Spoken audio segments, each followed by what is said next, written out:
público masculino.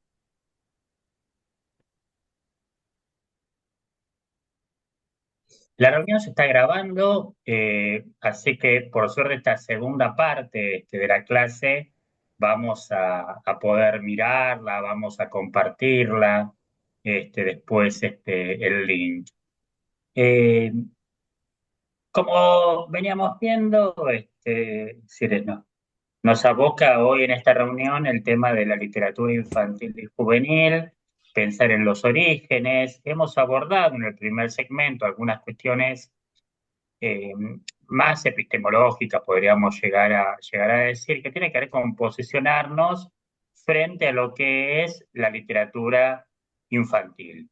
Eh, y esto es muy importante. Y precisamente cerré, eh, digamos, antes del recreo, con esta idea de la función arcóntica del docente, esta cuestión del legado que tenemos que transmitir eh, como maestros, como profesores, como escritores, eh, de compartir con los otros aquellos saberes que tenemos, que reitero, vienen de antes de nosotros, forman parte de creaciones literarias, de autores, de los que tal vez conocemos la autoría, otras que tienen que ver con lo folclórico y desconocemos, pero como dije, tienen que trascender nuestra vida y tienen que pasar a los otros.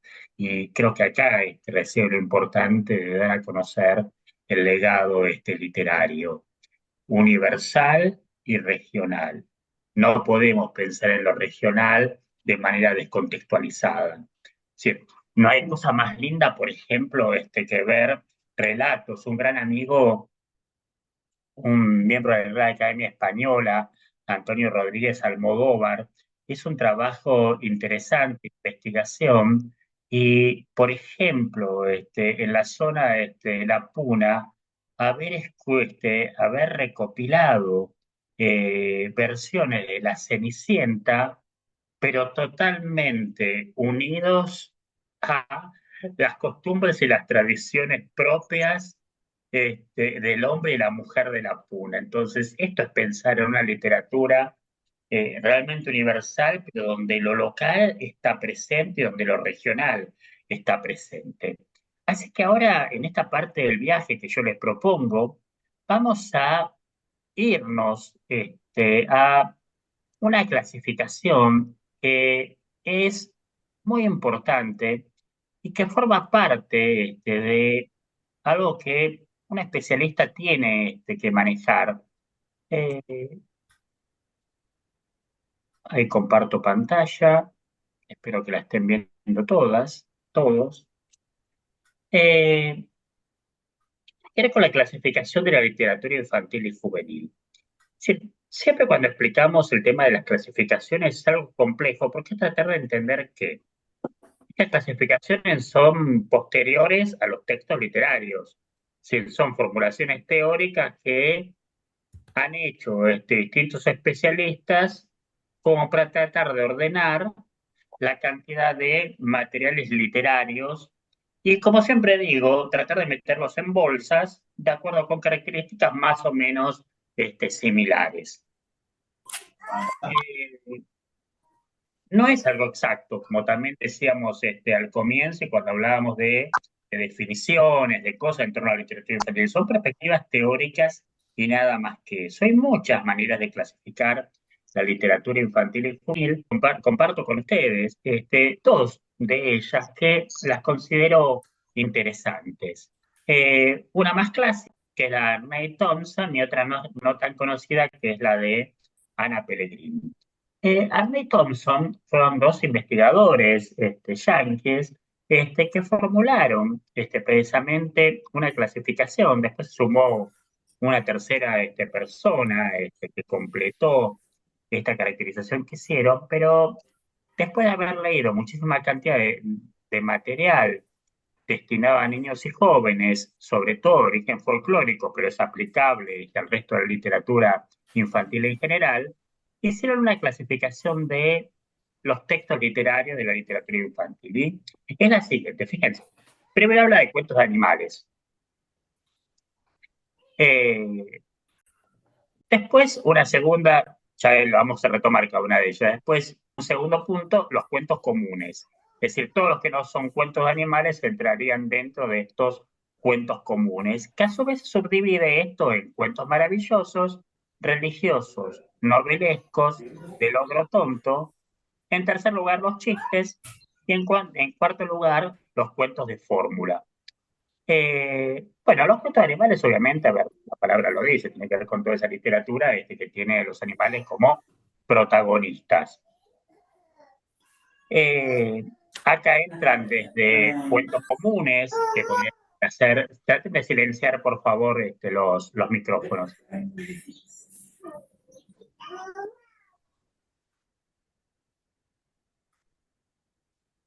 Eh,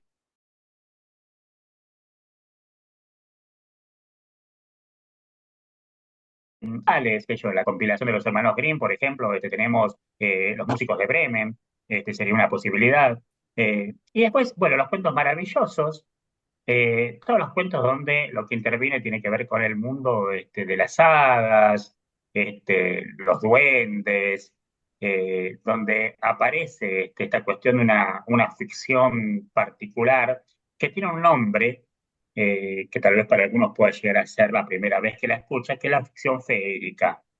Férica tiene que ver con la ficción del mundo de las hadas. En un ratito vamos a abordarla y a hablar sobre esto. Los cuentos religiosos, en la compilación de los cuentos de los hermanos Grimm, hay muchísima cantidad de cuentos que son religiosos, que tienen como protagonistas a Jesús, la Virgen María, fundamentalmente, obviamente, son divinidades y santos de la Iglesia Católica. Tiene que ver con una cuestión histórica con la cultura occidental. Los cuentos novelescos, que son cuentos realistas, a diferencia del primer punto o del segundo, los cuentos novelescos son cuentos de base realista, donde no interviene la magia, donde no hay ningún elemento divino, donde no hay ningún tipo de milagro, tal vez una simple historia de amor, interviene acá. Y el cuarto es muy interesante, que son los cuentos del ogro tonto. El ogro es un personaje sumamente interesante en el ámbito de la literatura infantil. Ha sido parodiado magistralmente en Shrek, con este ogro tan particular, que precisamente lo que hace es romper con las características genéricas de un ogro, porque no se come a nadie, termina siendo más bien introvertido, tímido, miedoso. eh, pero bueno, los cuentos del ogro, fíjense que son todos aquellos cuentos en los que intervienen ogros. Mira en memoria, por ejemplo, Jack y las habichuelas, o Jack y las habas mágicas, de acuerdo con el nombre que pueda llegar a conocer la historia, que es este cuento que proviene de la tradición inglesa, sumamente interesante, del niño que tira, digamos, unas semillas, unas habas, afuera de su ventana, y a la mañana siguiente que termina creciendo un árbol tremendo, él sube y se encuentra ahí con el mundo habitado por un ogro que termina siendo bastante tonto. Después los chistes es una tercera posibilidad dentro de las clasificaciones. Eh, ¿Y a qué nos referimos con chistes? Tiene que ver con esos cuentos. Acá también los que tienen mi edad aproximadamente te pueden llegar a recordar a Don Luis Landricina, digamos, un gran, este, no sé cómo definirlo, vamos a decir cómico, pues no era un cómico, un gran hombre de la cultura, un chaqueño que contaba un chiste. El chiste es en realidad un largo relato, un largo cuento con un tono humorístico que termina en un remate determinado. No está el doble sentido, no hay un uso vulgar del lenguaje, no es la palabra chiste como comúnmente la podemos llegar a pensar nosotros en el día a día, sino que se trata de un texto literario propio de la oralidad, sumamente atractivo, que tiene que ver con el humor. Y los cuentos de fórmula, que es un tipo de texto literario que ahora lo vamos a, fíjense, el punto 4 se vincula con el punto uno de la otra clasificación, de la clasificación de Pellegrini, entonces ahí lo abordo entonces, ¿qué es esto de los cuentos de fórmula? Me voy a la clasificación de Pellegrini y ahí lo explico para que lo vean, para no repetir dos veces lo mismo. Fíjense que Pellegrini hace otra clasificación distinta. Primero habla el punto uno, cuentos de fórmula, cuentos de animales y cuentos maravillosos. Es mucho más sencilla la clasificación de Pellegrini y es la que yo adopto en los últimos tiempos. Alguna vez utilizaba Arne Thompson, pero me parece más sencilla la de Pellegrini para poder trabajar. Los cuentos de fórmula que son cuentos básicos y sencillos que son utilizados fundamentalmente por los adultos para trabajar con los niños, para compartirlo con los niños, dada la brevedad que tiene, dado que son cortos o que son cuentos sumamente repetitivos. Y acá hay, en la clasificación de Pellegrini, tres posibilidades. El cuento mínimo, el cuento de nunca acabar y los cuentos acumulativos y de encadenamiento. El cuento mínimo tiene que ver con una oración simplemente. Eh, Muchas veces acá, más allá del cuento, parece que fuera un poema eh, y se encierra todo en esa oración. Por ejemplo, este es el cuento de la canasta y con esto digo basta. Este es el cuento del fin y este cuento llegó a su fin. Este es un cuento mínimo. Hay un cuento interesantísimo que dice, por ejemplo, cuando se despertó, el dinosaurio todavía estaba allí. Hoy se habla de una categoría que es la de microrelato y demás. Bueno, el cuento mínimo sería mucho más corto en realidad que este microrelato.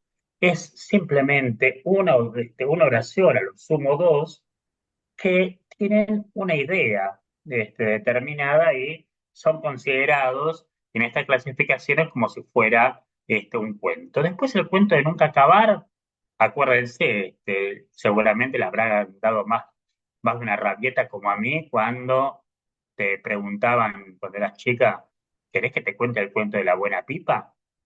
Y decíamos que sí, y ahí seguíamos. No, yo no te dije que sí, yo te dije si querés que te cuente el cuento de la buena pipa. Bueno, dale, no, yo no te dije, bueno, dale.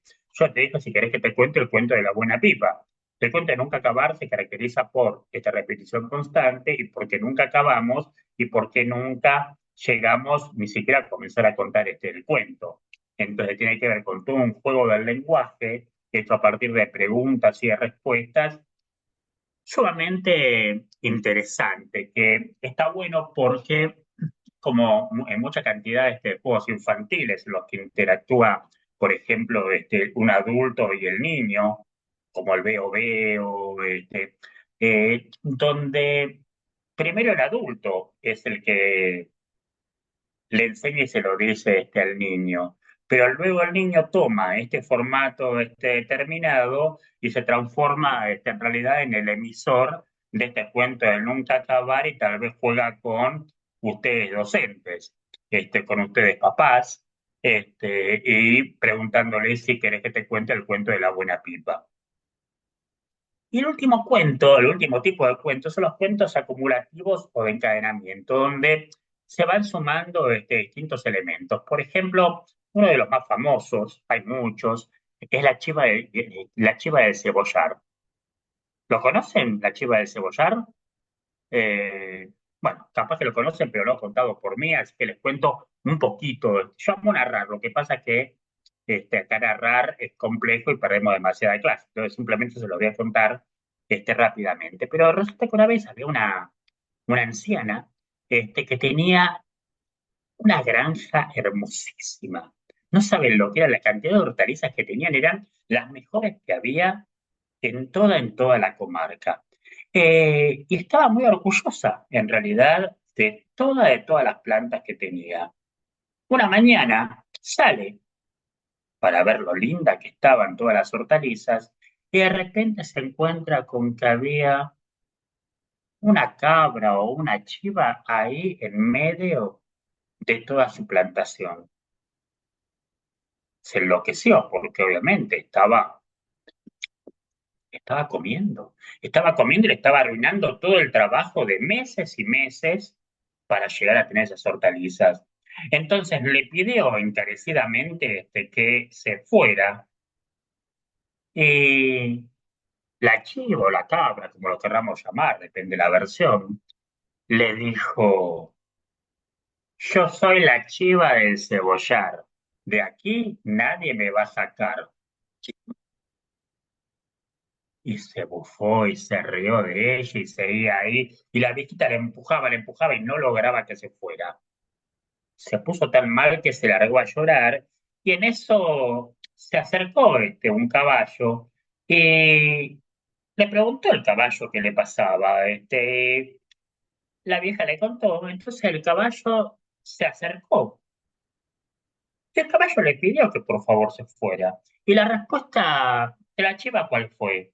Yo soy la chiva del cebollar, de aquí nadie me va a sacar. Y seguía y seguía y seguía, y así fueron acercándose perros, gatos, distintos animales, y nadie, pero nadie, obtenía nada. Y la respuesta siempre era, yo soy la chiva del cebollar, de aquí nadie me va a sacar. Fíjense, es decir, el cuento sigue, no importa cómo termina, después lo googlean, pero lo importante acá es cómo se van acumulando, en realidad, distintos animales, que van a hacer la acción de sacar a la chiva del cebollar, y la respuesta de la chiva siempre es exactamente la misma, hasta que hay algún desencadenante. Lo conocemos también en lo popular nosotros con sal de ahí, chivita, chivita, donde tenemos toda esa acumulación, ese encadenamiento que se van produciendo. La boda de mi tío Perico. Este es otro cuento hermosísimo proveniente del folclore, que es un gran ejemplo de cuento acumulativo y de encadenamiento. Después tenemos los cuentos de animales. Fíjense que también Arne Thompson hablaba de cuentos de animales, pero Pellegrini acá propone hacer una subdivisión. Entonces habla de los cuentos de animales salvajes y animales domésticos, el hombre en relación con los animales salvajes, y cuentos con animales domésticos. Entonces, acá fíjense, animales salvajes, eh, tenemos cuentos donde intervienen exclusivamente, por ejemplo, lobos, seres animales que han sido domesticados por el hombre. En el enfrentamiento de animales salvajes y domésticos, tenemos, por ejemplo, los tres chanchitos. Acá tengo una versión interesante de los tres chanchitos, la versión que me gusta mucho. Está reversionado este cuento que todos conocemos, por Mariana Ruiz Johnson, que es una de las ilustradoras que hoy en día están como más de moda. Es un libro que es grande, tiene grandes dimensiones. Fíjense que va desde mi cabeza hasta parte de mi hombro. Y aparecen los personajes. Perdón que tengo la ventana enfrente y eso que se ve así. Pero tenemos este enfrentamiento entre el lobo, este ser tan terrible y conocido por todos, que acá lo tenemos. Entonces, como salvaje, frente a los cerdos que aparecerían acá como animales domésticos. El enfrentamiento, por ejemplo, de Las siete cabritas y el lobo, otro cuento muy interesante que seguramente todos conocen, o si no lo van a buscar. El hombre y los animales salvajes, lo vemos en Caperucita Roja, por ejemplo, ese enfrentamiento entre la niña y el lobo, o cuentos donde los protagonistas son animales domésticos. Y por último, tenemos la clasificación, el último punto, de los cuentos maravillosos, que ella los subdivide. Yo le decía, los cuentos maravillosos son todos aquellos cuentos que donde lo que se privilegia es esta ficción férica, o sea, la ficción propia del mundo de las hadas. El cuento de hadas se caracteriza porque en realidad irrumpen, es un tipo de cuento maravilloso, fantástico, en general, e irrumpen en el mundo de lo real elementos que son irreales, que son sobrenaturales y que rompen con el contrato mimético con la realidad. Este, pero lo interesante es que en el mundo de la ficción no son vistos como cosas extrañas, sino que perfectamente conviven y son considerados como cosas posibles sea, los personajes, que alguien quede dormido durante 100 años, que alguien se pinche el dedo con un uso y se muera, que alguien se transforme, digamos, de príncipe a rana, de alguien que sea un oso y que de repente termina siendo un príncipe encubierto, que una mujer se transforme en una garza, o que de repente, no sé, al golpear las manos o el pie en una cama, se corra esa cama y se abra una calle maravillosa para que 12 princesas bailarinas vayan a otro lugar. Todo eso forma parte del cuento maravilloso donde esa ficción y donde ese mundo termina siendo tomado como una realidad por todos los personajes. Y acá tenemos en la clasificación que propone Pellegrini distintas posibilidades. Cuentos mágicos, donde interviene obviamente, la palabra lo dice, la magia.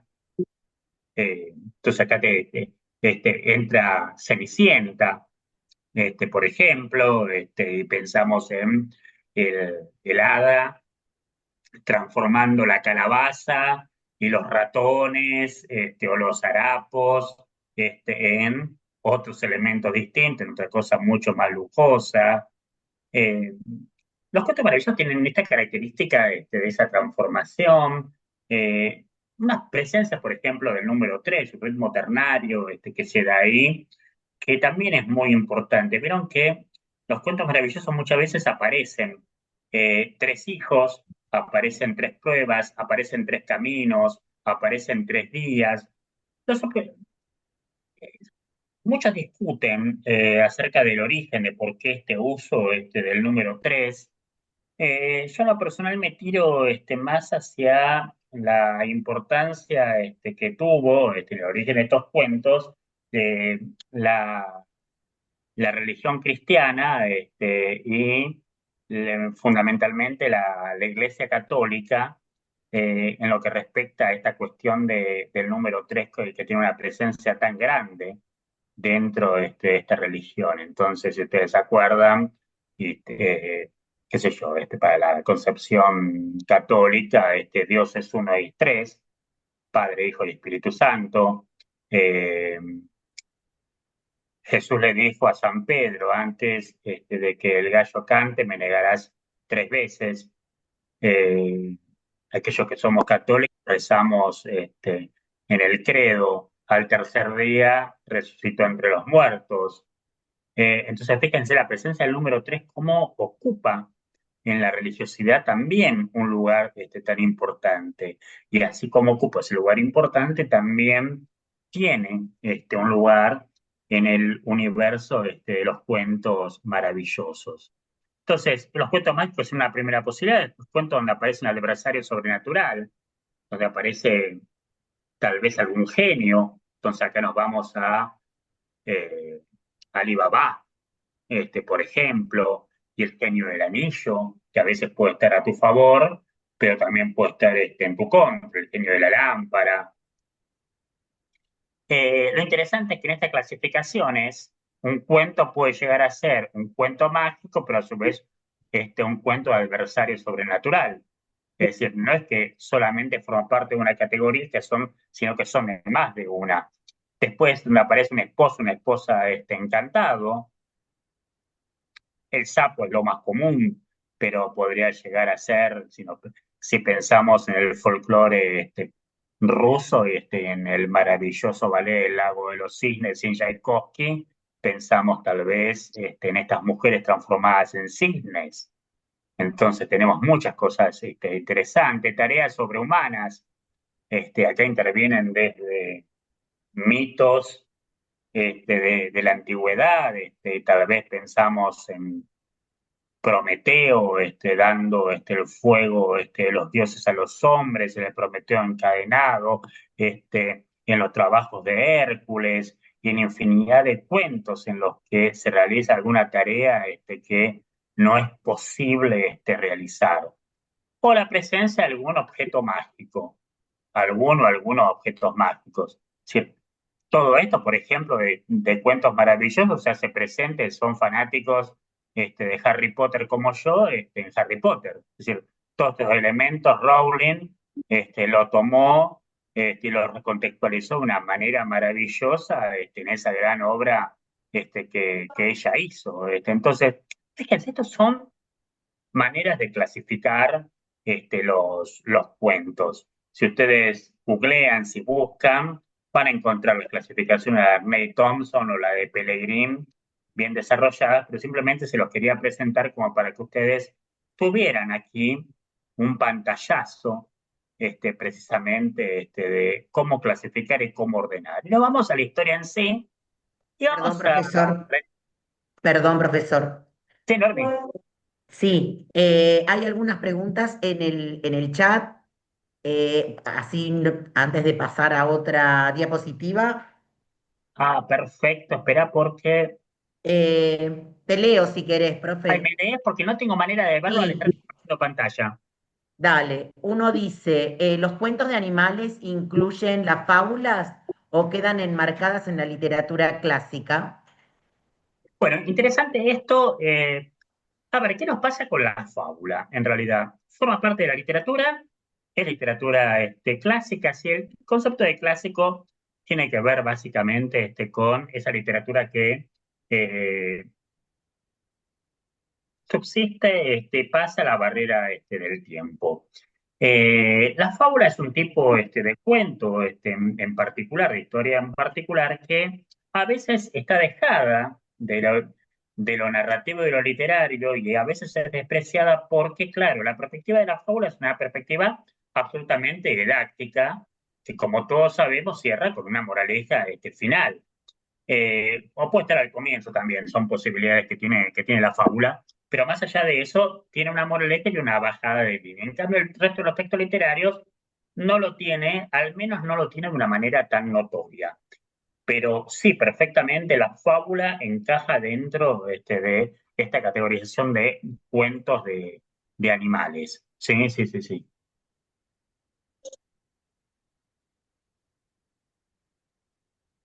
Está bloqueada, Norma.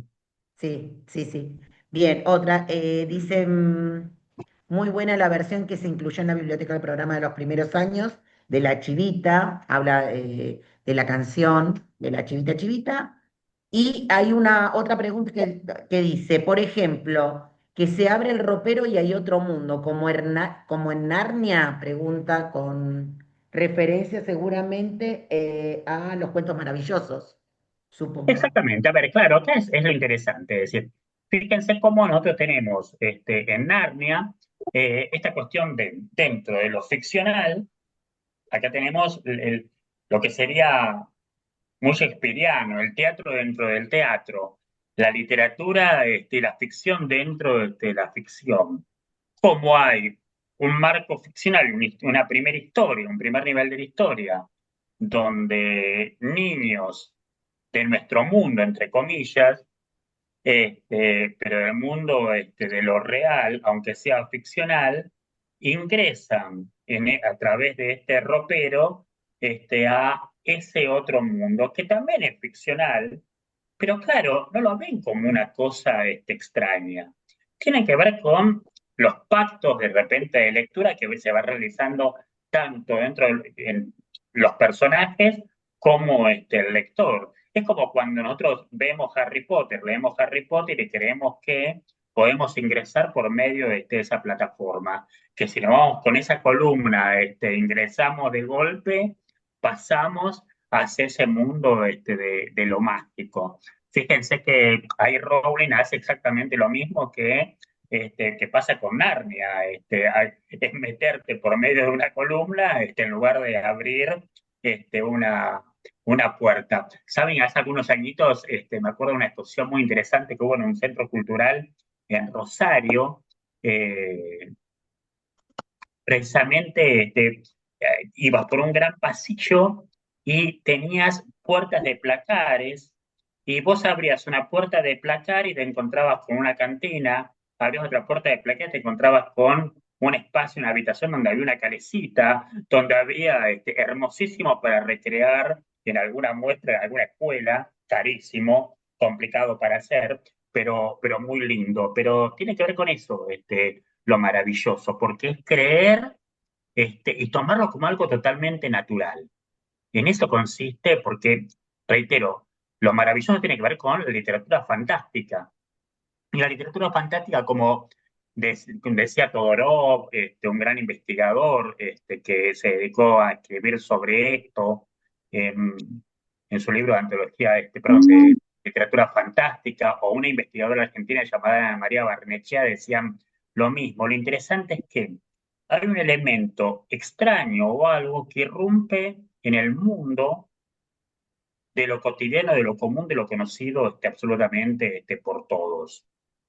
Eh, yo cuando doy clases en el profesorado, se llama Sara Eccleston, y yo a veces le digo a las alumnas, imagínense ustedes ahora que se abre la puerta y entra esta maestra norteamericana, Sara Eccleston, con su vestido negro, y abre, se sienta, escucha, levanta la mano, participa y se va. Pero ninguno de nosotros se enloquece por esto, sale corriendo, lo tomamos como algo totalmente natural, eh, como agua para chocolate. Acuérdense esa película, que perfectamente la podemos trabajar con película, libro, que la podemos trabajar con chicos, La Casa de los Espíritus de Isabel Allende. ¿Cómo tenemos esta convivencia que se da entre estos seres que no sabemos en qué plano están, tal vez muertos en espíritus, y demás con el mundo de los vivos? Bueno, en lo maravilloso sucede todo esto. ¿Alguna pregunta más hay? Profesor, Dígame, Valeria. ahí, ¿qué tal? Buenos días. Había anotado algunas referencias que había hecho y como trae al teatro y hablábamos acerca de esta triada en relación a los cuentos, también en algún momento leí, leyendo a Lorca, que también lo citó, cómo se maneja un código en la comedia que es a partir de la repetición desde el 3.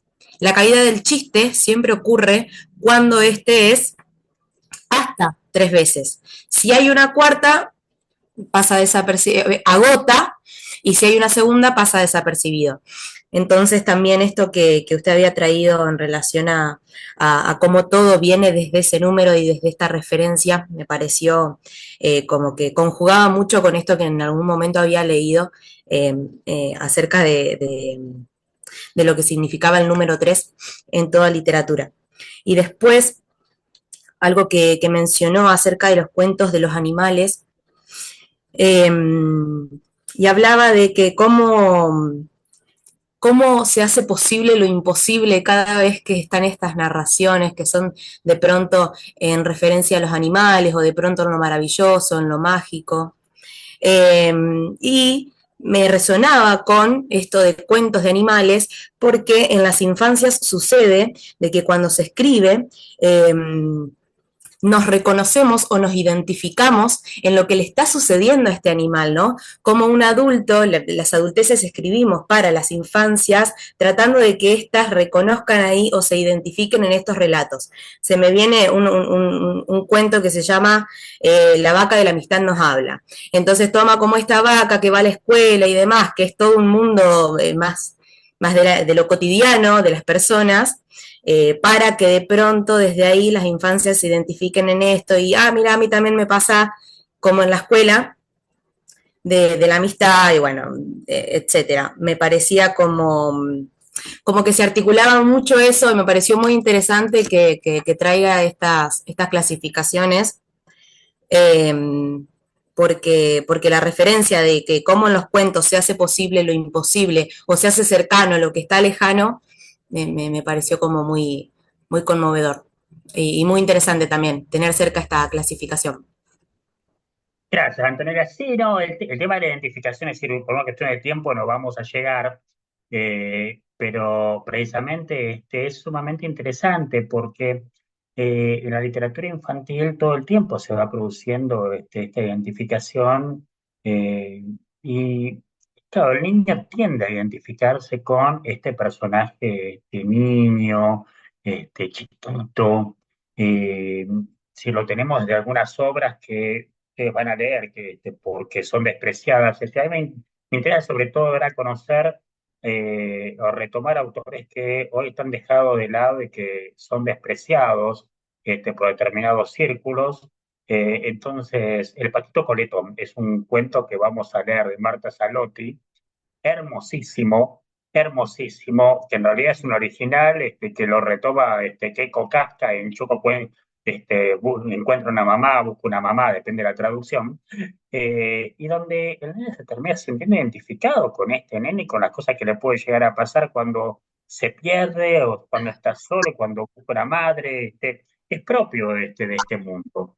Así que sí, sí, el número 3 bueno, ahora voy a retomar algo más del 3 en un ratito, pero en esta manera de historizar. Las invito ahora a entrar a este mundo entonces de la historia de la literatura infantil.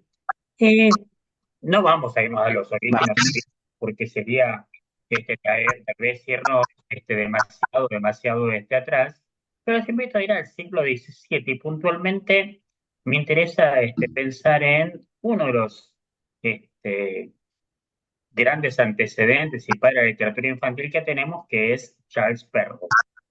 Pero como no se pueden silenciar, por favor, para entender la obra de Perrault, me interesa antes contarles un cuento que todos conocen, pero capaz que no conocen la versión que yo les voy a contar ahora. Yo les quiero narrar la versión más antigua que se conoce de Caperucita Roja.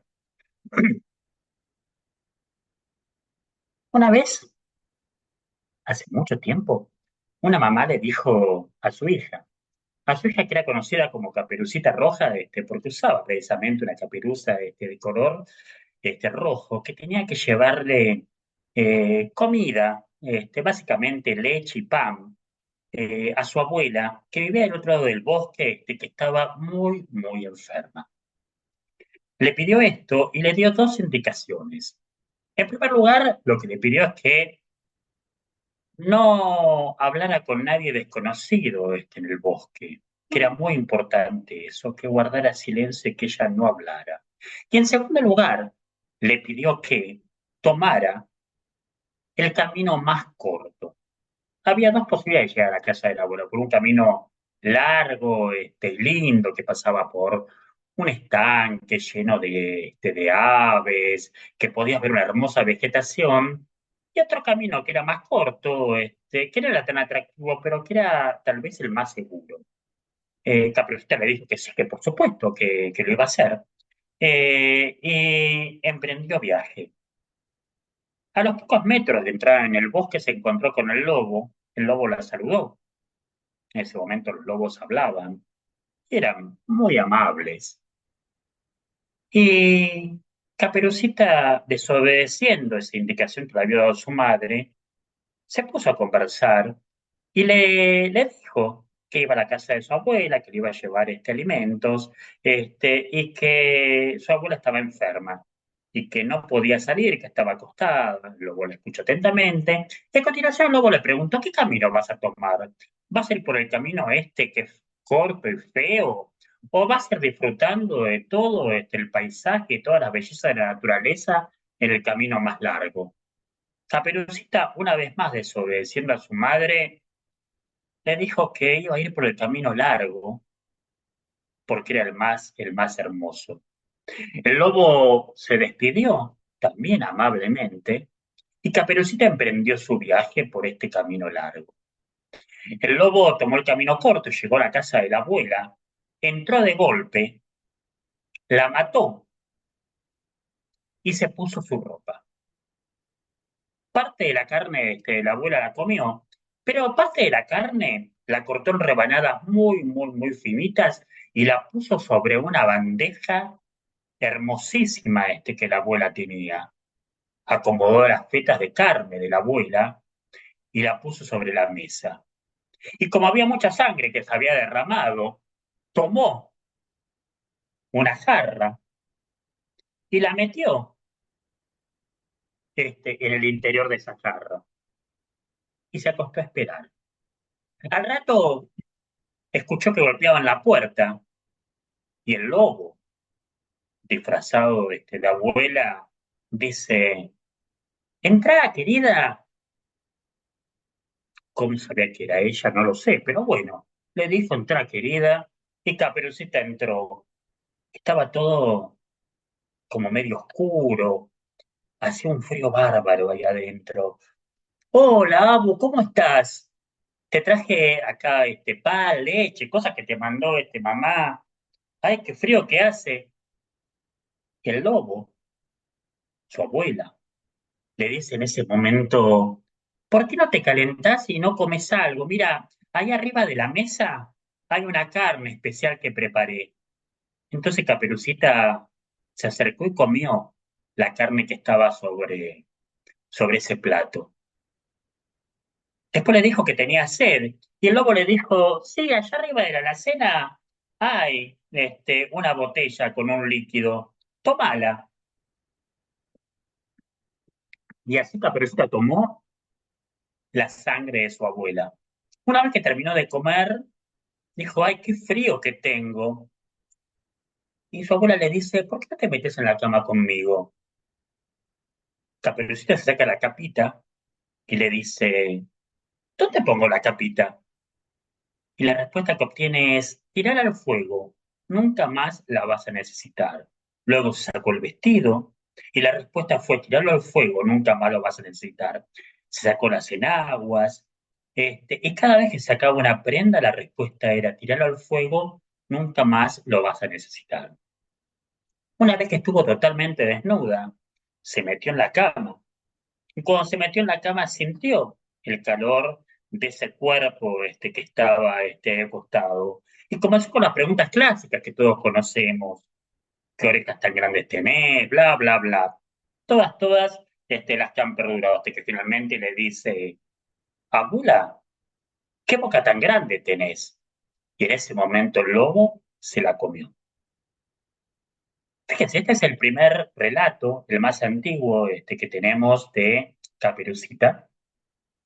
Es un relato que fue recuperado gracias a Darton, que fue en un libro llamado La Gran Matanza de Gatos, un libro muy interesante que se lo recomiendo, que habla sobre la cultura francesa. Y en todo este trabajo de recopilación documental pudo encontrar esta, que es la versión más antigua de Caperucita, una versión muy particular. Como siempre le digo a mis alumnas: no se la cuenten a los nenes en una sala porque le hacen un sumario y las echan al día siguiente si no están trabajando mal como maestras. Fíjense la violencia que tiene el hecho de que Caperucita termina comiendo la carne y bebiendo la sangre de su abuela. La desnudez, en realidad, una violación implícita ahí. Cómo va tirando la ropa al fuego y hay como una anticipación de lo que finalmente va a ocurrir, de que nunca más va a necesitar absolutamente nada de esa ropa. y ese final donde termina siendo devorada. Este era un relato, Caperucita es un relato de origen folclórico. Claro, nosotros cuando pensamos siempre la palabra folclore, no nos vamos a la etimología de folclore como saber del pueblo y como algo tradicional del pueblo, pero de todos los pueblos, y simplemente, como digo, lo vinculamos con una samba, una cueca, y pensamos que el folclore es solamente ver a una china, un mate, alguien zapateando. En realidad esto es folclore literario, ¿no? De origen europeo, en este caso francés. Y tenemos esta violencia que está fuerte, pero claro, ¿qué pasaba con este texto literario y cómo surge? Surge para prevenir. Es una literatura que se la denomina una literatura admonitoria, es una literatura que sirve para prevenir, en este caso, a las niñas que tengan cuidado con los lobos que podían llegar a matarlas, a violarlas y a matarlas. Son cuentos de origen folclórico, no sabemos quién es el autor, por lo tanto son anónimos. Y alguien me dirá, bueno, ¿por qué tiene que ver con Perrault y con esto? Bueno, resulta que Charles Perrault, en la Francia del siglo XVII, en esta Francia de los Luises, del Palacio de Versalles, de esas pelucas, ahí fíjense que en la presentación lo tienen a Perrault ahí con unos rulos impresionantes. eh, Claro, era un hombre que habitaba en la corte y como hombre de la corte, a la que asistía regularmente, un día empezó a recorrer el Palacio de Versalles, según se cuenta, y llegó a un ala determinada del palacio donde todas las nodrizas estaban con los hijos de los nobles, que los amamantaban, les daban de comer, y escuchó que una le estaba contando esta versión de Caperucita Roja a un niño hijo de los nobles. Y se quedó escuchando y escuchó más de un cuento. Y él pensó, estos cuentos hay que compartirlos con el resto de la gente, porque claro, son cuentos del pueblo, cuentos que son propios de la oralidad, y muchísima cantidad de gente, sobre todo aquellos vinculados con la élite, no los conocen.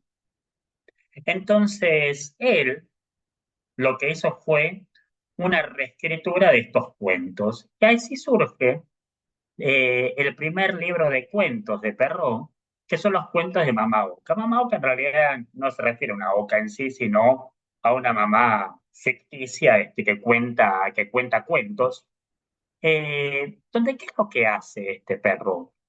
Perrault retoma todos estos cuentos de base folclórica, pero no los podía contar con la violencia que tenían los cuentos originales.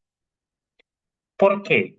En Versalles estaba todo demasiado reglado, censurado, había normas de comportamiento social y muchas de las cosas que aparecían en el cuento no eran políticamente correctas que se dijeran. No se podía hablar tal vez de la desnudez, de la violación de manera tan directa o hablar que Caperucita terminaba comiendo la carne de su abuela y bebiendo la sangre de su abuela. Entonces, Perrault pasa el folclore por un tamiz, lo reescribe, lo reactualiza, haciendo escritos que son totalmente aceptables para esa sociedad de su época. Y es así que aparece entonces la versión de Charles Perrault, por ejemplo, de Caperucita Roja. La versión es muy interesante, porque también interviene el lobo, también interviene la niña, y también Caperucita termina siendo devorada. Pero, sin embargo, desaparece toda la escena de la desnudez y del alimento que está presente en el original. Sí dice que Caperucita se desviste para acostarse porque tenía frío, no había mucha manera de calentarse tal vez en esa época, pero lo interesante es que más allá de que termina siendo devorada, Perrault toma una decisión y es incorporar moralejas al final. Los cuentos de Perrault se caracterizan fundamentalmente por la presencia de moralejas al final de los relatos. Entonces, fíjense la moraleja del cuento Caperucita Roja de Perrault. Aquí vemos que la adolescencia, en especial las señoritas, bien hechas, amables y bonitas, no deben a cualquiera oír con complacencia. Y no resulta causa de extrañeza ver que muchas del lobo son la presa. Y digo lobo, pues bajo su envoltura no todos son de igual calaña. Los hay con no poca maña, silenciosos, sin odio ni amargura, que en secreto, pacientes con dulzura, van a la saga de las damiselas hasta las casas y en las callejuelas. Más bien sabemos que los salameros, entre todos los lobos hay, son los más fieros. Entonces, fíjense, Caperucita termina siendo devorada, pero cierra Perrault con esta moraleja final. Fíjense cómo lo terrible de la muerte en la versión original que yo les conté, acá pasa a estar en realidad, podríamos decir, en el desarrollo de la historia y el cierre pasa a ser esta cuestión moralizante de la moraleja, donde advierte y te dice que te vas a encontrar con muchísima cantidad de lobos, que tengas cuidado y que los peores de todos son los salameros. Son, claro, esos aduladores que te llevan por algún determinado camino y que después de repente, ñácate, te matan o abusan de vos. Entonces, pero es interesante porque, reitero, lo que hace es retomar toda una literatura de base folclórica y la reactualiza. Sus textos son folclóricos, pero obviamente pasan por el tamiz de aquello que se podía decir o no decir en la Francia del siglo XVII. Yo compartí con ustedes en el campus dos textos escritos magistralmente por Graciela Montes, donde analiza los cuentos de Charles Perrault y de los hermanos Grimm y los caracteriza. Eh,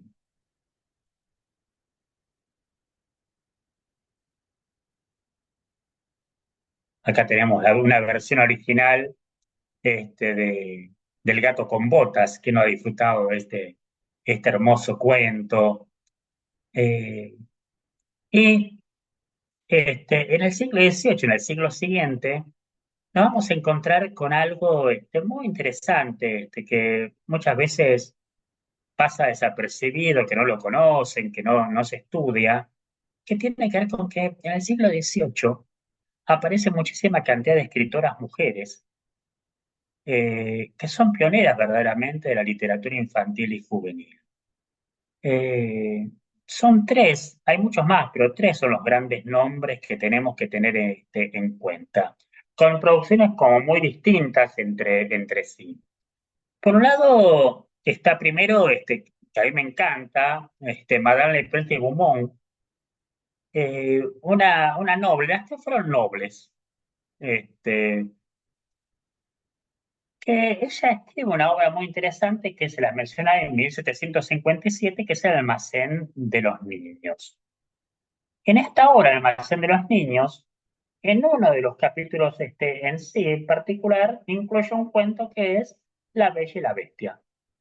Nosotros lo conocemos como si fuera una historia aparte, la mayoría lo debe conocer, tal vez no lo leyeron nunca, pero lo conocen por la versión de Walt Disney o cualquier otra versión fílmica, que las hay muy buenas. Es decir, yo no tengo nunca el problema de contraponer la pantalla a la literatura. Son productos culturales distintos y los dos son valiosos exactamente por igual.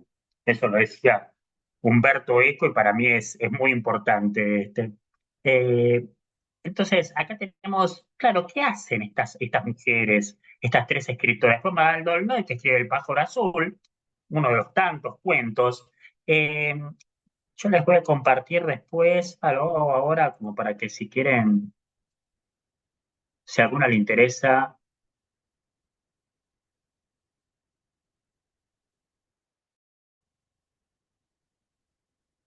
particularmente Madame d'Aulnoy, yo les voy a compartir después un...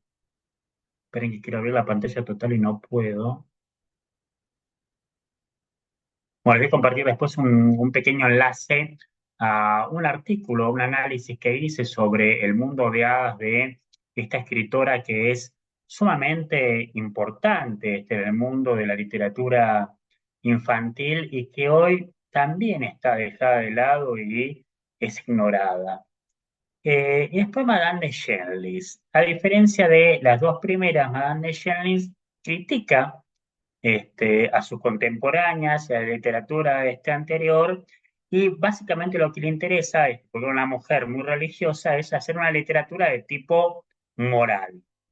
Eh, pero lo valioso de las tres es que más allá de las perspectivas distintas que puedan llegar a adoptar, ellas se valen por un lado de motivos y de temas folclóricos, crean obras de autor que son originales, firman sus obras, que esto también es una cosa muy importante, porque que en el siglo XVIII una mujer firmara su obra y que compartiera y que dijera que era autora de literatura, no es, me parece, un hecho menor.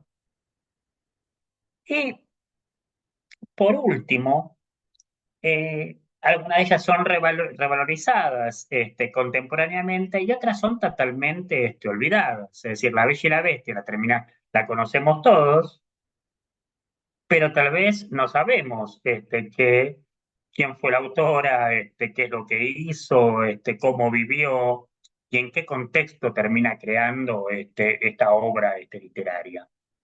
Entonces, es interesante en estos sitios, realmente no se las presenta a ellas como parte de la historia de la literatura infantil, pero sin embargo son muy importantes, porque son las primeras en escribir y ser autoras de literatura infantil donde aparece la ficción feérica. Después muchas más lo van a hacer, pero estas fueron las pioneras. Y después saltamos a una etapa interesante que tiene que ver con el siglo XIX y la irrupción del romanticismo. Yo, de cada uno de estos autores, les he compartido en el campus algún estudio particular, algún material teórico, algún material literario, para que vayan viendo. Entonces estábamos hablando del siglo XVII, del siglo XVIII, y ahora del siglo XIX. Si ustedes se acuerdan, claro, tenemos como gran gran escuela, gran movimiento vinculado con lo literario, con lo estético, con las artes en realidad, el romanticismo. En el romanticismo literario se destaca la figura de los hermanos Grimm. Los hermanos Grimm eran grandes hombres de las letras, de la academia, que su obra surge en un contexto también muy particular. Situémonos en Europa hacia 1810 aproximadamente y pensemos en ese contexto determinado. Ahí acabo de compartir el enlace del Madame d'Aulnoy por si alguna le interesa bajárselo, mi texto, y lo quiere tener y leer, si le interesa estas escritoras. Eh,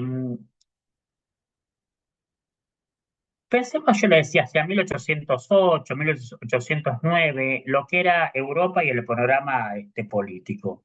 Ustedes se acuerdan que la Europa de este momento estaba siendo invadida por Napoleón Bonaparte. Eh, Recordamos que hacia 1810 termina invadiendo Napoleón Bonaparte, su ejército de España, y como nuestra Revolución de Mayo es una consecuencia en realidad, de esta invasión napoleónica. Bueno, ¿qué pasa? Comienza a invadir distintos países y llega a Alemania. Y llega a la capital alemana, donde obviamente vivían los hermanos Grimm, entre tanta cantidad de intelectuales. Y ahí, ¿qué sucede? Se comienzan a dar cuenta estos intelectuales alemanes que las culturas y las tradiciones alemanas se estaban perdiendo por culpa del afrancesamiento que estaba teniendo toda la cultura. Y ellos comenzaron a plantearse, a preguntarse, bueno, ¿cómo hacemos para recuperar el espíritu del hombre alemán? Y la respuesta que le encontraron a esto fue, tenemos que volver al original, a la tierra, a los saberes de nuestras abuelas, bisabuelas, y así decidieron irse a aldeas alejadas de la capital alemana, tratando de recuperar la esencia de lo que siempre había ido pasando de generación en generación, que eran los cuentos. Y los hermanos Grimm se acercaron a distintas aldeas, en particular a una, hablaron con distintos ancianos, en particular con una anciana, que es la que mayor cantidad de cuentos dio, y ellos hicieron una tarea faraónica que fuera de escribir estos cuentos. ¿De qué manera lo hacían? De una manera muy interesante, a través de una doble escucha. En un primer momento le pedían a la anciana que le contara el cuento y ellos lo escuchaban. Y una vez que lo terminaban de escuchar, le pedían que lo repitiera y ahí tomaban la lapicera y un cuadernito y copiaban textualmente, palabra por palabra, el cuento. Entonces, fíjense. La obra de los hermanos Grimm, al igual que la de Perrault, las dos son folclóricas. Pero ¿qué pasa? Perrault reescribió usando sus palabras para que todo fuera políticamente correcto. Los hermanos Grimm no reescribieron nada, copiaron textualmente las cosas. Entonces, si nosotros leemos hoy un texto, un cuento de los hermanos Grimm, la versión de los hermanos Grimm, nos vamos a dar cuenta que tal vez alguna versión puede llegar a ser más dura que la de Perrault. ¿Pero por qué? Porque estamos leyendo las palabras que esa viejita alemana le dictó al Grimm en ese momento y que la copió textualmente. Entonces es como volver a ese pasado. Ahí hay una fotito en la filmina de este cuaderno de notas y demás.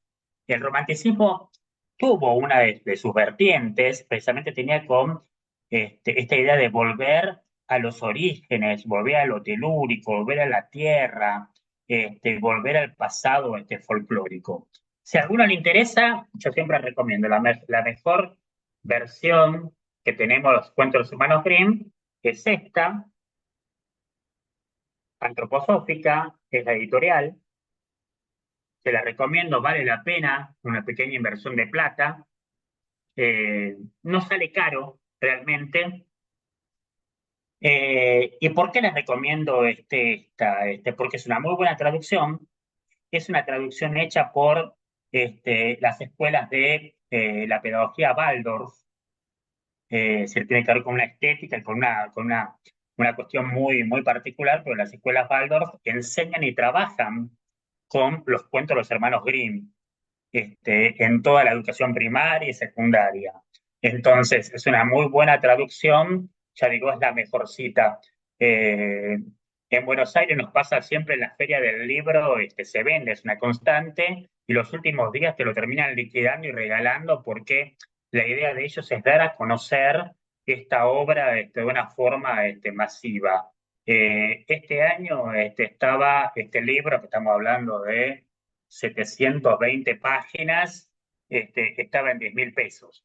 Ya digo, es muy barato si pensamos en el valor del libro, pero es la mejor versión y están todos los cuentos de la compilación que hicieron los hermanos Grimm. Entonces, fíjense que estamos leyendo folclore. Es decir, siempre es esto, volver al folclore, es retomarlo, pero claro, es folclore tan, tan particular, que es el folclore, en este caso, alemán. Entonces vemos cómo el folclore puede tener estas vertientes tan distintas. Y pegando en este salto por este recorrido histórico, es el turno de Hans Christian Andersen. Por mucho yo le pongo ahí, es como considerado el padre de la literatura infantil.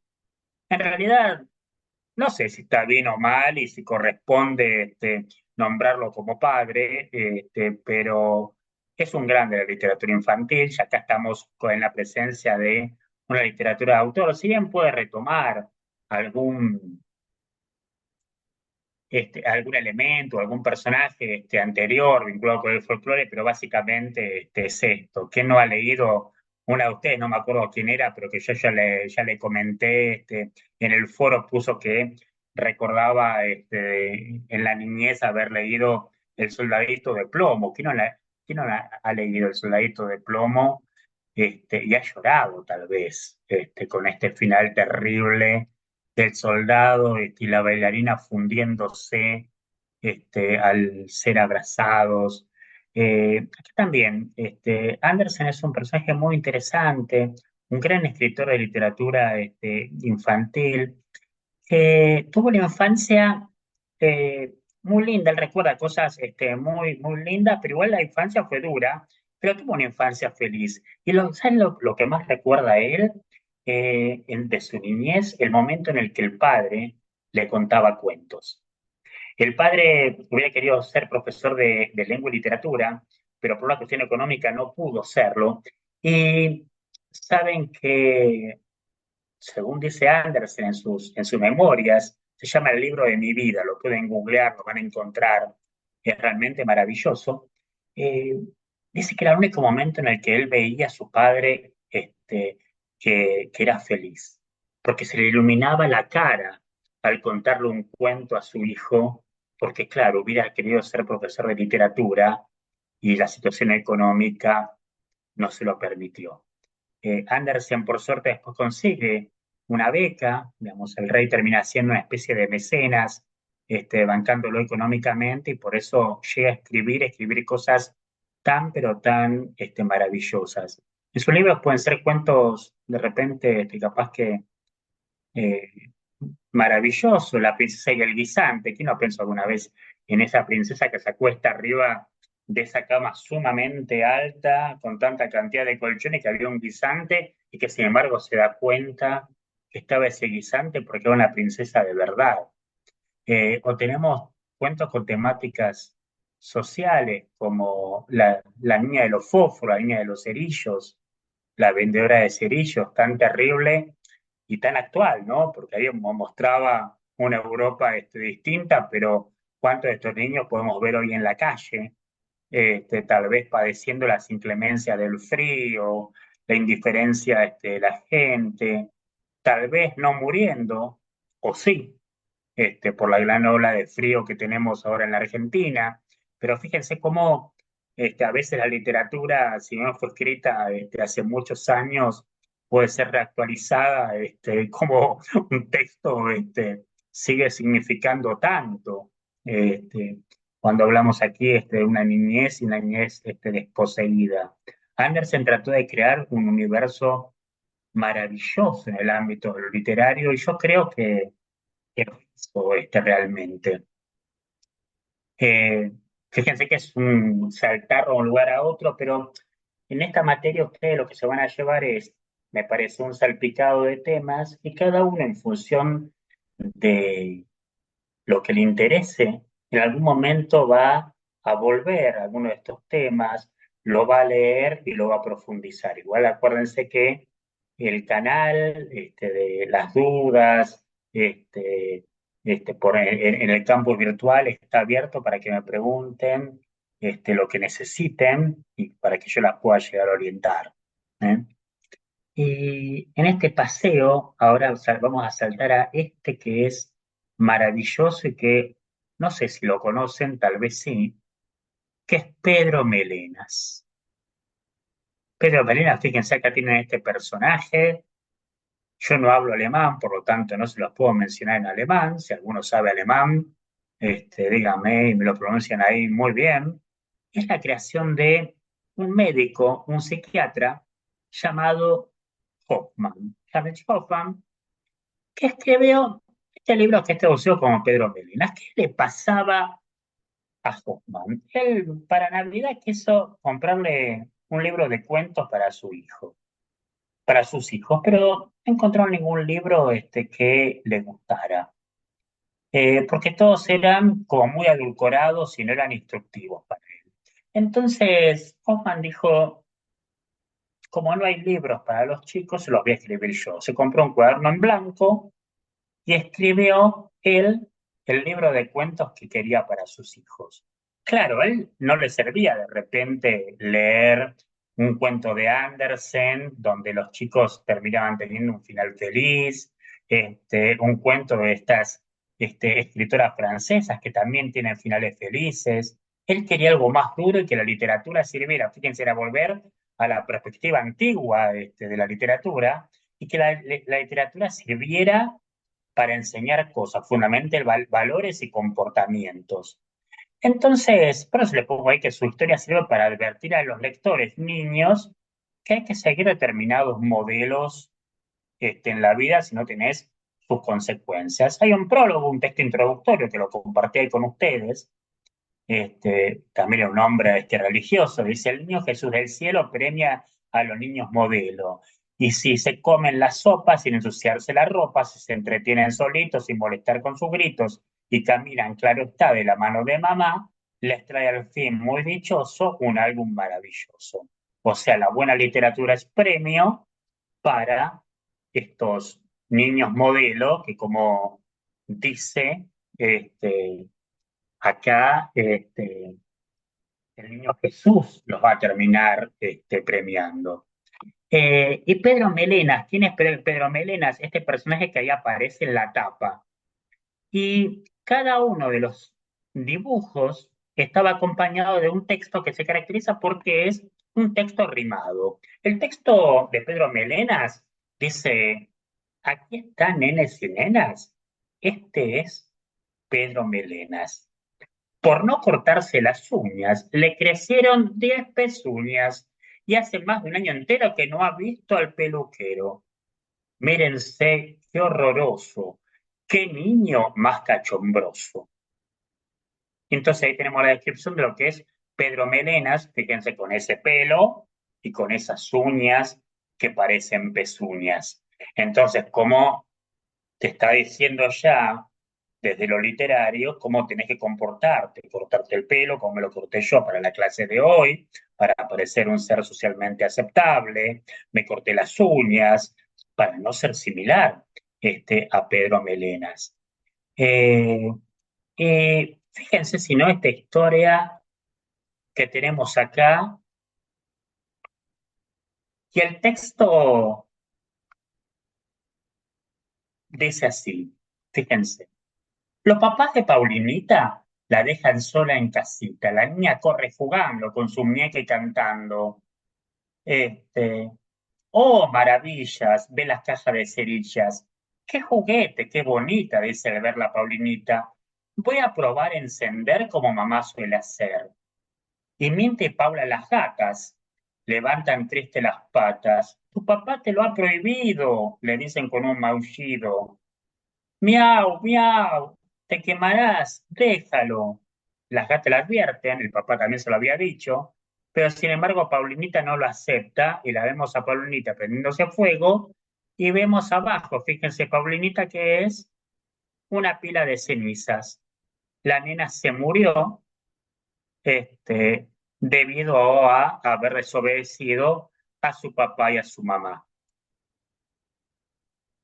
Impactante, ¿no? La imagen de lo que es. Y acá tenemos otro más. ¿Quién de ustedes cuando era chica no se ha chupado el dedo?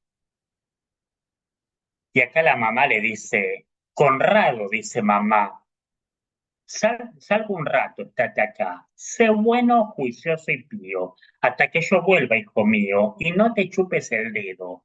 porque entonces, ay, qué miedo, vendrá a buscarte pillastre con la tijera desastre y te cortará tras los pulgares, ya verás. Y ahí tenemos a Pillastre, fíjense con la tijera en la imagen, cortándole los pulgares a Conrado. Entonces, fíjense una literatura distinta, interesante, que nos lleva a pensar en una literatura tal vez pasada de moda, y ahora les quiero pasar un pedacito, es muy corto, este, si lo encuentro, mm,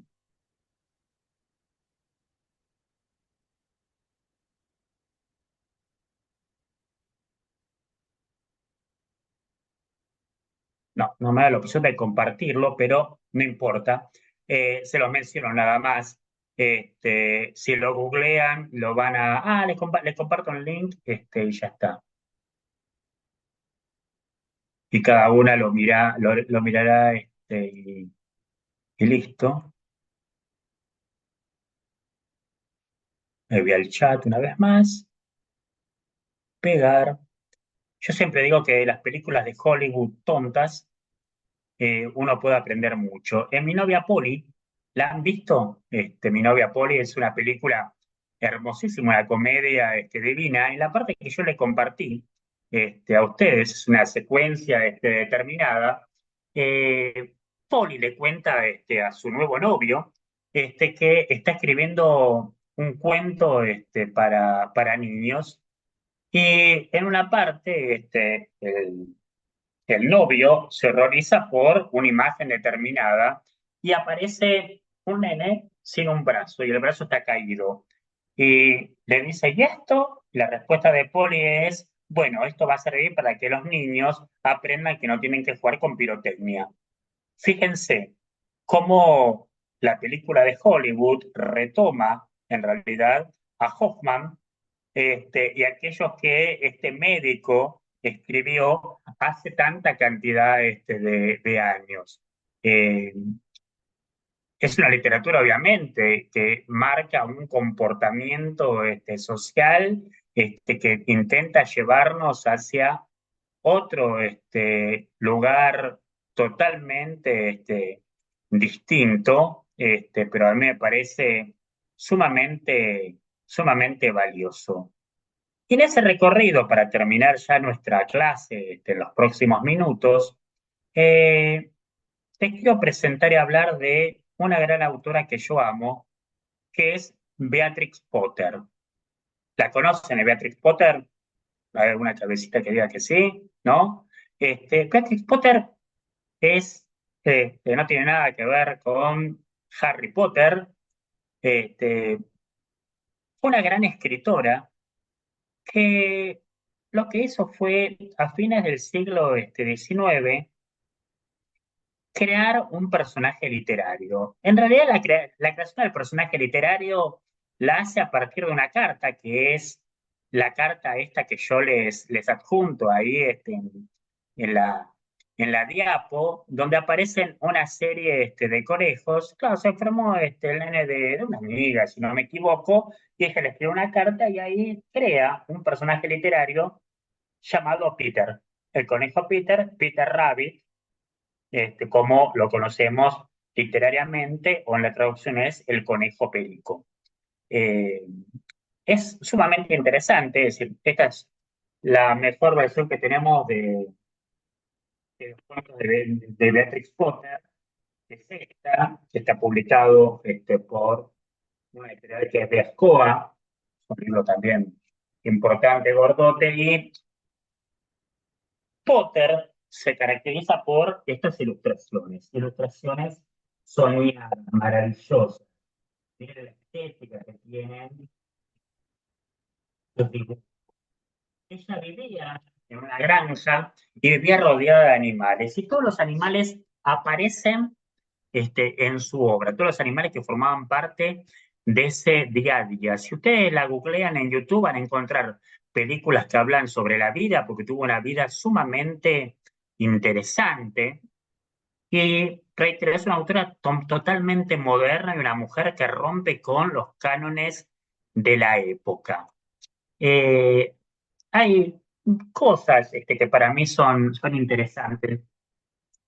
Y es que los personajes, a diferencia de lo que veníamos viendo, que el personaje literario tenía que portarse bien y adaptarse, porque si no venía el sastre y le cortaba los dedos donde pasaba tal cosa y terminaban obedeciendo, los personajes de Beatrix Potter se portan mal, desobedecen a los padres, sabiendo que lo desobedecen, no se mueren, no les pasa nada trágico, pero las cosas que le ocurren terminan siendo cosas sumamente divertidas. Estas son ilustraciones las que comparto de ellas. Ella ilustraba y ella eh, escribía sus historias. Y todo interesante que los libros son los primeros libros pensados y ahora no se piensa, lamentablemente, en los niños. Y sus libros tienen una medida aproximada, yo no me acuerdo, siempre me olvido los números, pues no tengo problemas con la matemática yo, pero piensen ustedes que son libros de 12 por 12, 15 por 15, libros pequeños, de muy pocas páginas. ¿Para qué? Para que un nene los pueda leer y que no sea este bodoque pesado que me cuesta trabajo levantarlo. Ella pensó al concebir el objeto libro ya en el niño, en el destinatario, en el sujeto. Entonces, esto es interesante. Los animales se comportan como si fueran personas, están vestidos, tienen un comportamiento interesante de lo social, pero lo interesante es, si os lo pongo acá en esta presentación, eh, es que cuando terminan cada uno de los cuentos, recobran su animalidad y vuelven a ser animales. Y ahí tiene algún pequeño castigo, pero el castigo puede ser por haber desobedecido, un dolor de panza, por haber comido muchas moras, algo de eso, pero nada del otro mundo. Ustedes saben que tuvo tanto impacto. En la Argentina es conocida, pero no tanto, lamentablemente.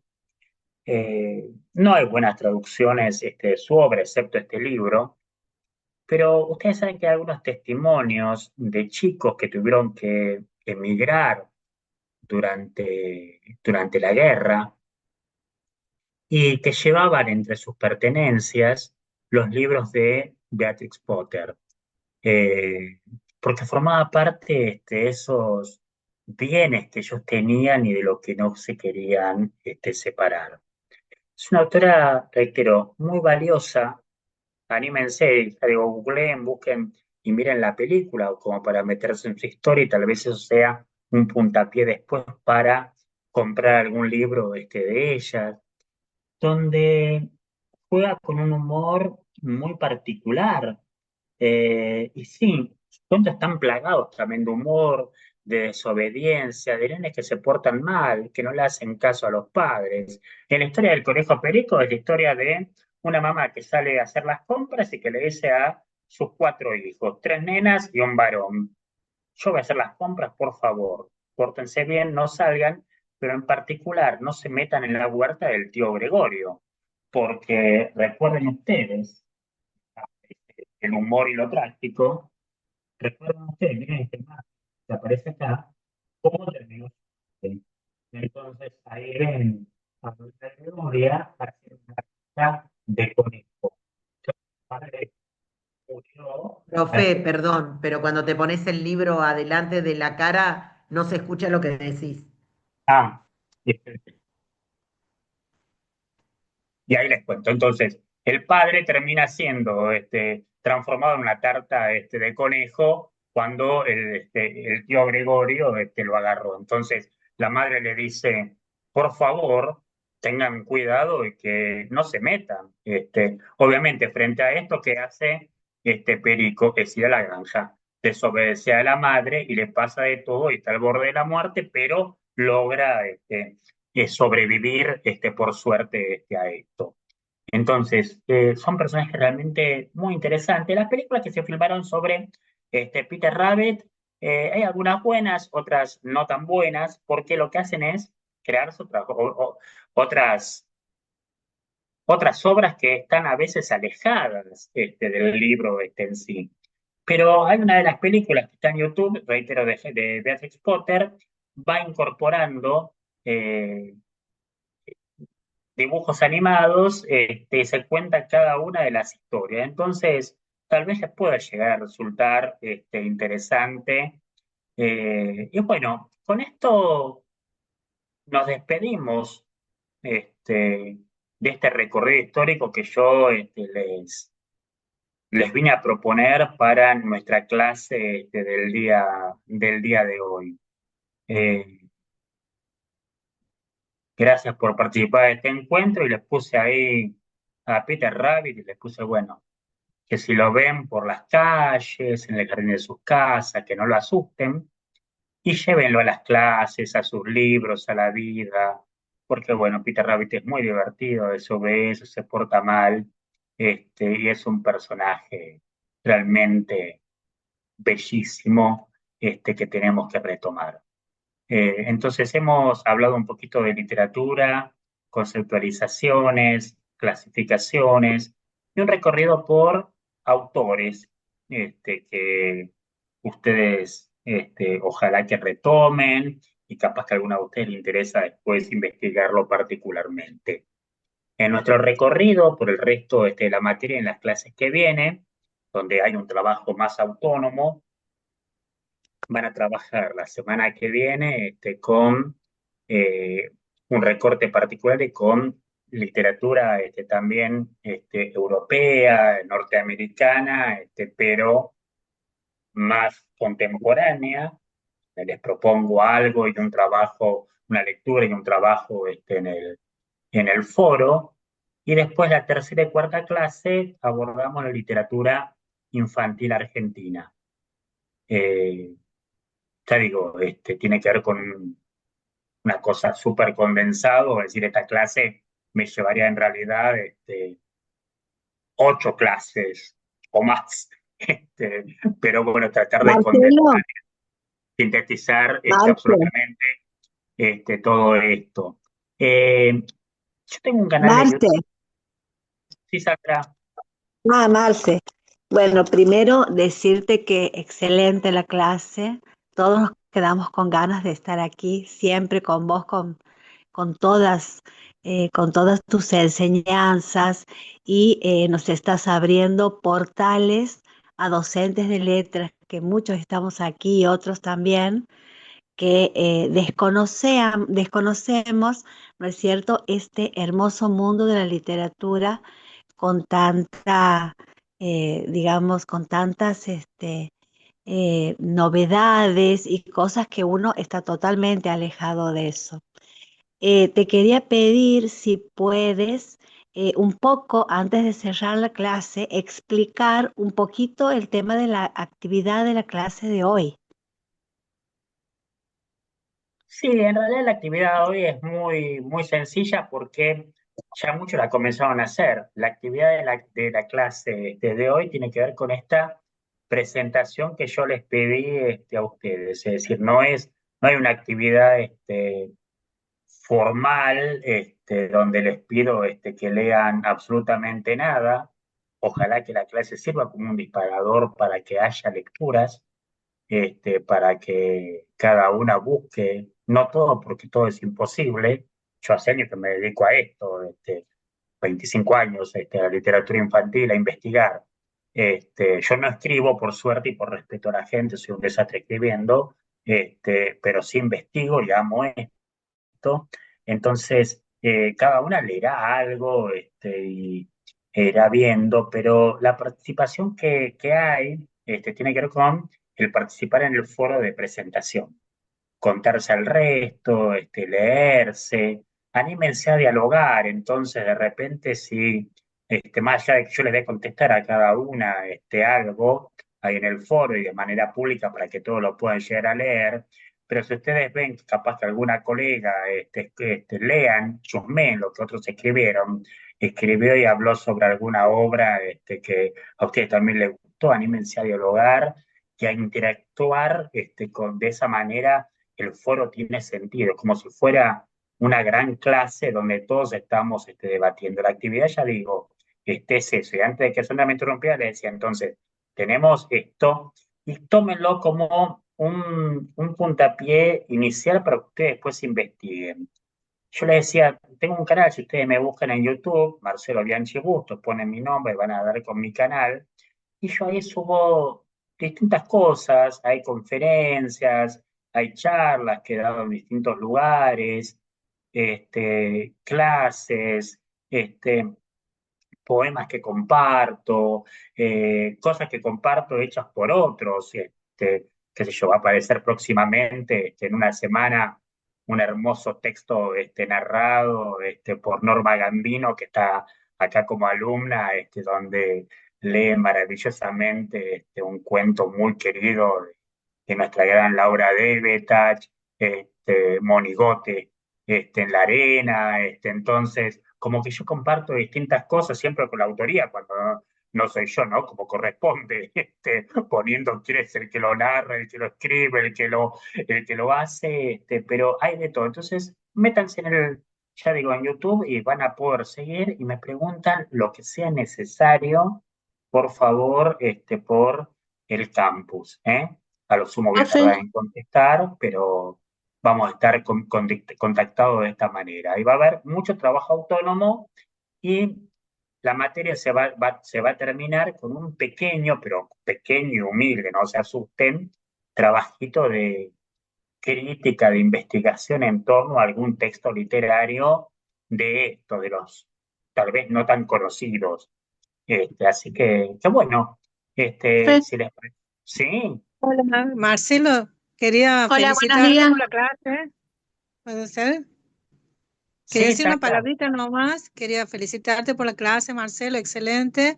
Muchos autores. Yo hice ya 2 diplomaturas en literatura infantil y juvenil. Primero con la LIG y después con la Universidad de Villa María. Y quería comentarte que en cuanto a las presentaciones que hemos tenido anteriormente en las otras diplomaturas, esta es muy diferente y eso me llama mucho la atención, me sorprende y me parece muy interesante la propuesta que haces, que nosotros nos presentemos y que demos nuestro enfoque acerca de lo que consideramos lo que es la literatura infantil y juvenil y cómo son los ámbitos, sobre todo para aquellas personas que no somos docentes en literatura, sino que estamos en otras profesiones, pero sí somos gestores culturales, sí somos personas de la cultura, y me parece muy importante lo que has manifestado en esta clase, ¿no? Muchísimas gracias. No, gracias a vos. Sí, Vero Vallejos. Sí, hola, buenos días, de acá de Buenos Aires. No puedo ingresar a la plataforma, me han enviado Eso usuario y arreglalo, contraseña eso no depende, yo no tengo nada de que la ver, clase. después arreglarlo. Digo, por si hay algo puntual que yo pueda hablarlo ahora, sí, pues yo no tengo nada que ver, por suerte, con eso. Ok, Así ok, que, dale, muchas gracias. así que escribile y total está Sandra acá que lo está escuchando y seguramente van a tomar nota, pero yo soy profesor, solamente. Sí, Así Dale, ahí que, les muchas mandé gracias. perdón, ahí les mandé mensaje a todos que manden al correo del postítulo, manden con el asunto problemas para ingreso, entonces yo voy a reenviar a los tutores que se encargan. genial eso, entonces. Si pueden, pues tengo ganas de sacar una captura de pantalla de todos los que estamos. ¿Podrán poner cámara por un segundito? Solo un momento, ya nos estamos despidiendo. Además, así veo las caras hermosas de las mujeres. En el caso de Noel no, pero bueno, no importa.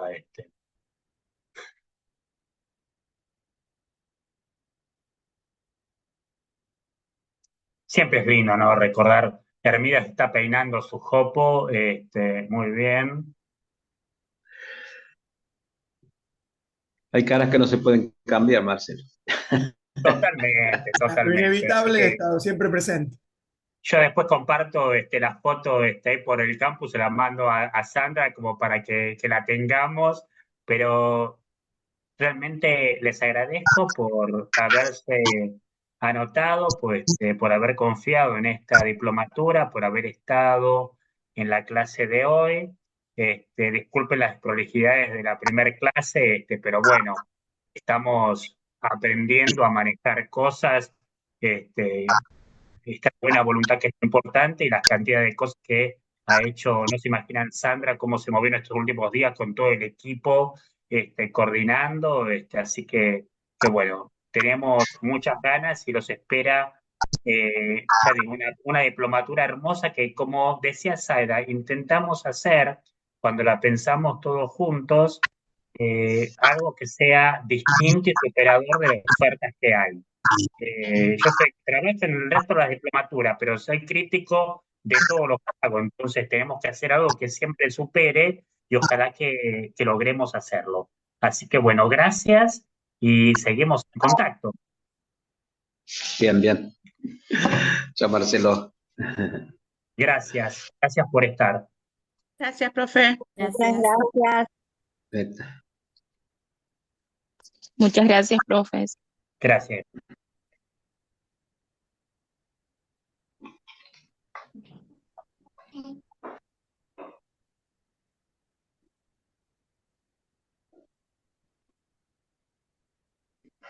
Acá, ¿cómo se sabe?